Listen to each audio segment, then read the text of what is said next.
Hello traders, hello friends. Welcome again to my channel. I'm Coach Jay. And syempre welcome ulit sa ating weekly planning and forecast for gold, Euro USD, and GBP USD. Syempre magandang mag-weekend planning kapag weekend dahil hindi gumagalaw ang market.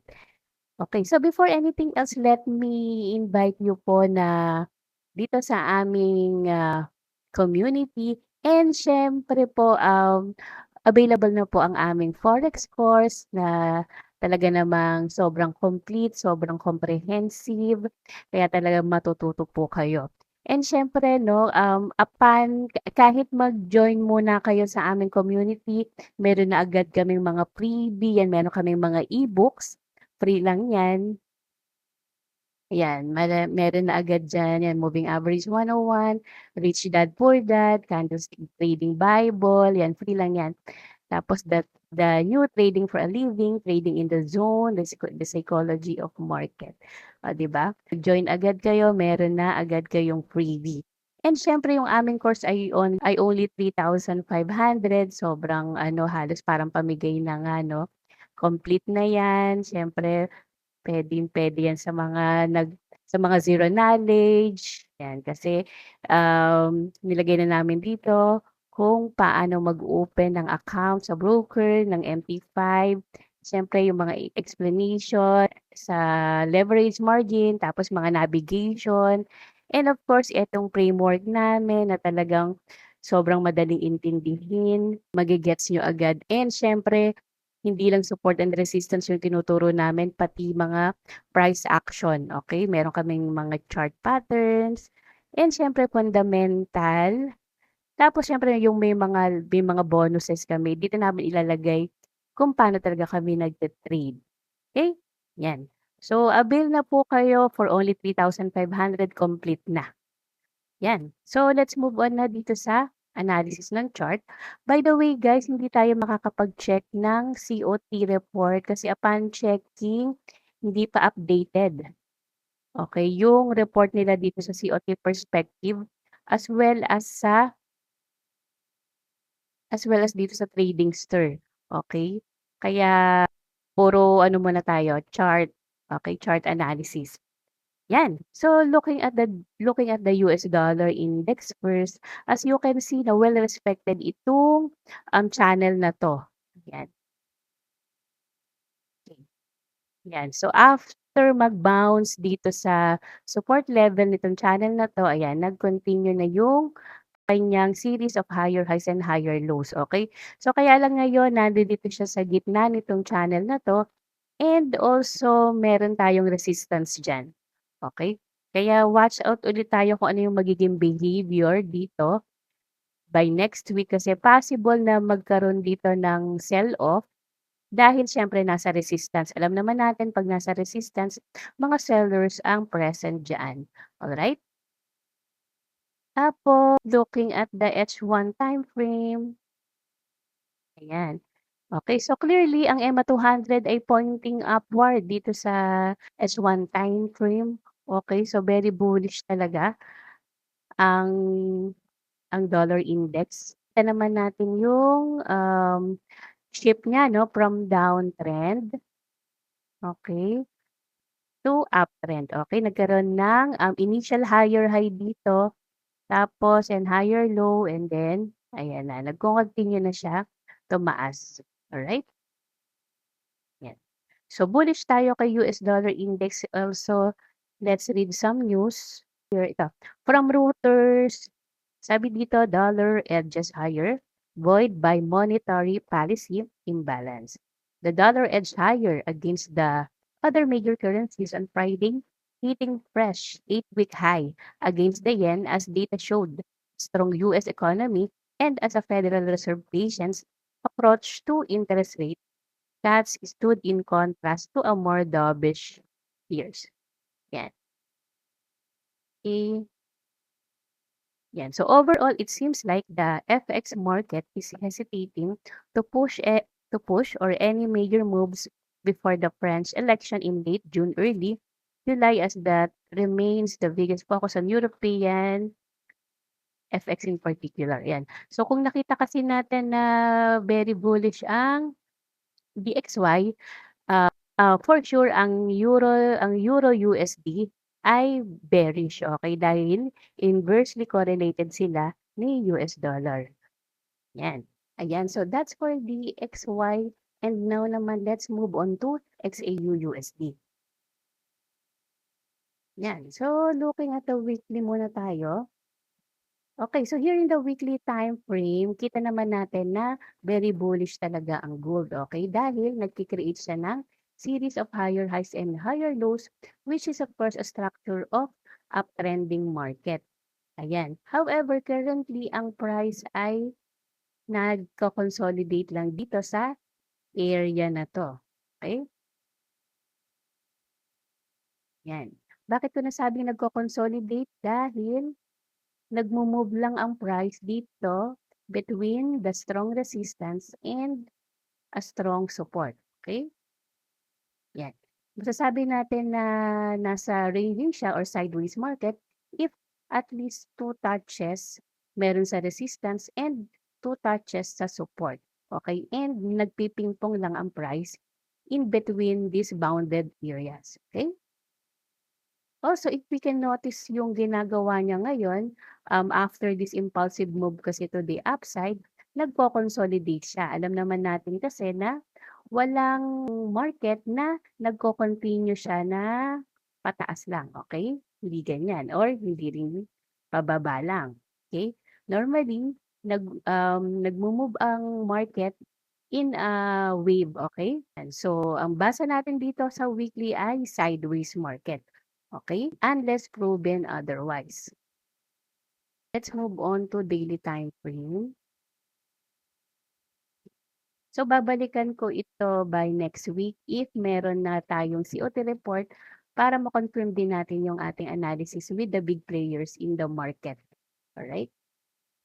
So, here in the daily time frame, mas kita na talagang sideways lang ang movement niya. Okay? Ang last move niya ay dito sa support, tinest niya to and then tumaas na ulit siya. Okay? Yan. So, nagkaroon ng bullish move after ma-break niya itong resistance ng daily. Ayan, no? Kaya sabi ko, aabangan ko siya dito sa area na to. Okay? So, actually, nag-pending order ako and medyo ano lang din yung stop loss ko, kaya lang na-hit. Alright? So, hindi natin alam if itetest niya ulit itong support na to. Pero syempre, alam naman natin na if sideways yung market condition, magandang mag-trade lang sa support or dito sa support dahil magiging maganda yung risk to reward ratio natin. As well as kung nasa resistance naman, pwede tayong mag-sell as long as meron siyang confirmation candle, okay? Dito naman nakapag-buy tayo dahil nung nakita nga natin, 'di ba? Na-share ko rin ito nung last week na yung setup ko, okay? Kaya nakapag-TP rin tayo dahil nakita natin itong tweezer bottom na 'to, okay? Which is a bullish confirmation, 'yan. So, balikan niyo lang din yung aking analysis previously, 'yan. So, congrats kung nakasabay kayo dito sa move na 'to. And then sabi ko, kapag niretest niya ulit itong area na 'to, puwede ako ulit mag-buy. Unfortunately, ayun nga 'no, na-SL ako kasi medyo tight lang yung aking ginawang SL. Kapag sa H1, magkaroon tayo ng shift from a downtrend to uptrend, yan, puwede akong mag-buy ulit. So ngayon nakikita niyo na very bearish pa yung ginagawa niya, 'di ba? Last Friday, especially nakita natin 'tong mga big candles na 'to. Okay, kaya na rin mag-short dahil too late na 'no? So, siguro puwede natin abangan dito ay magkaroon ng hammer or maganda kung magkaroon dito ng double bottom, okay, to confirm na talagang babalikan niya ulit itong area na 'to, okay? Yan. So, that's for gold. Then, sa Euro USD naman, ulit natin yung weekly time frame.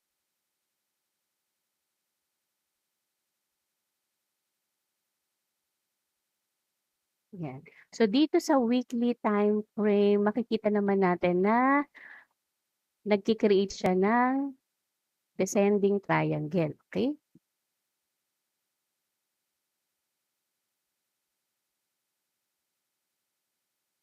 Ayan. So, waiting tayo kung ano yung magiging reaction dito ng price dahil unti-unti nang na-squeeze yung price dito. Okay? So, syempre, pag mga triangle pattern, medyo ano talaga siya, no, indecisive. Okay? Lalo na to, it is important na tignan natin yung kanyang previous move kung saan ba yung momentum. Okay? If we look left kasi, ang momentum ay very bullish. Okay? So, possible na correction lang din 'to or nagpu-pullback siya. Let's measure the correction. We can use the P from this low to the high. Okay. So, currently, ang price ay narito between sa 61.8% and 70% ng fib ratio. Okay? Yan. So, we need to be very careful kasi kung ang previous move niya ay bullish, o kung ang momentum ay bullish, we expect na magkakaroon ng breakout 'to, sa triangle na 'to and ayun, boom, magko-continue siya to the upside, okey? Pero siyempre sa ngayon very bearish pa yung pinapakita niya, okey, dito sa weekly time frame kaya hintayin natin sa lower time frame. Let's also check the daily time frame. 'Yan, so dito sa daily time frame ay siyempre, bullish pa talaga because of the series of lower lows and lower highs, okay? Yan, so hindi natin alam kasi meron pang room to go down, yan. Or puwedeng hanggang dito na lang, okay? Okay. Again, possible lang kasi wala pa naman tayong any bullish price action, okay?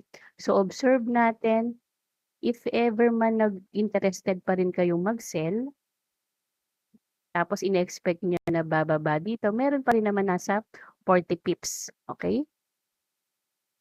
Yan, pero siyempre hintayin niyo dito na mag magka-breakdown dito sa support na 'to and 'pag nitetest niya, that's the time puwede tayong mag-sell and eto muna yung target natin, okay?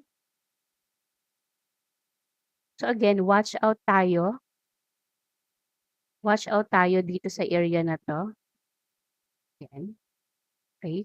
Kasi dalawang beses na rin siyang nire-reject and also if makikita niyo yung candle ng Friday, neutral 'to 'no, 'yan 'no, very neutral yung na-create na candle. So, ibig sabihin ang next move niya ay possible na maging ranging lang. 'Pag kasi may mga ganitong candlestick, ang mga we expect na yung mga next move niya ay in between lang dito sa doji candles na 'to, okay?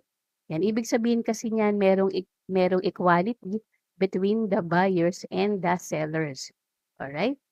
So, magiging interested lang ako 'pag nagkaroon ng breakout diyan and niretest niya, saka ako magba-buy, okay? Yan. So, yun lang yung aabangan ko, ang magkaroon ng breakout or breakdown diyaan sa doji candle na yan. Okay, so let's check the H1. That's daily and 'pag pumunta tayo sa H1, okay, yan. Okay, so as you can see, nagho-hold itong support level na 'to kaya very important talaga na, um, maghintay tayo ng confirmation dito by next week if magko-continue ba yung kanyang move to the downside and or magkakaroon talaga ng reaction dito sa support na 'to, okay? So, mas safe if hintayin natin na magkaroon dito ng breakout, okay? Sa retest doon tayo papasok, okay? Let's move on to GBP USD.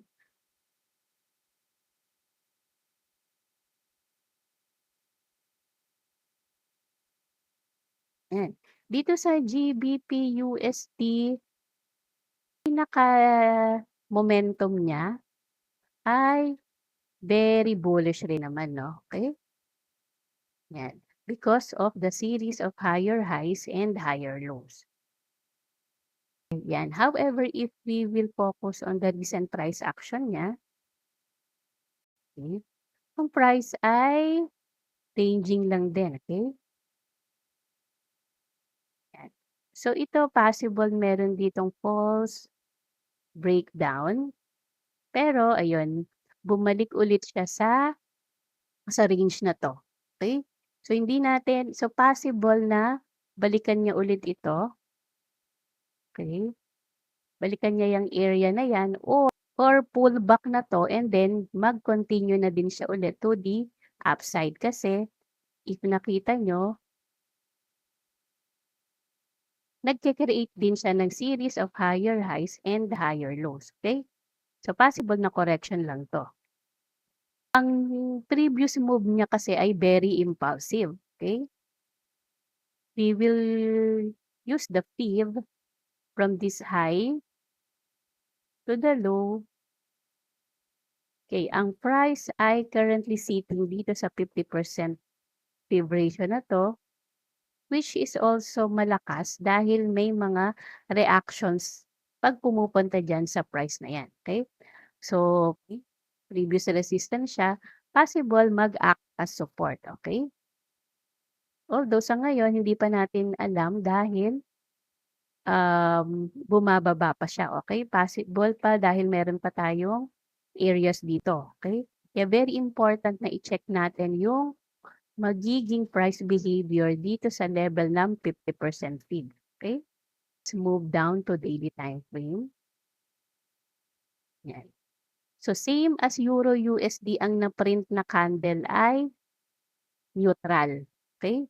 So may possibility rin na mag-sideways muna siya in between dito sa doji candle na 'to, 'no? Kaya magiging interested lang tayo dito kay GBP USD once na break itong candle na 'to, 'no? Either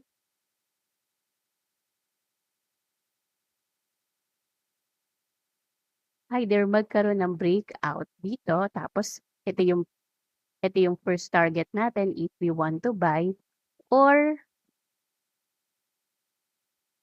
magkaroon ng breakdown, okay? Yan, dahil meron pang support din dito, okay? You can see naririto yung tweezer bottom. Ayan, so dahil ang candlestick ay neutral, ibig sabihin may equality between the sellers and buyers. So i-respect natin kung ano yung gustong gawin ng market, okay? Very crucial kasi yung ano yung price location niya, right? Kasi pwede siya talagang mag-move to the upside or move to the downside. So again, i-check ko rin yung COT report once na mag-available na by next week. So yun lang and I hope marami ulit kayong inputs na natutunan. Thank you and bye-bye!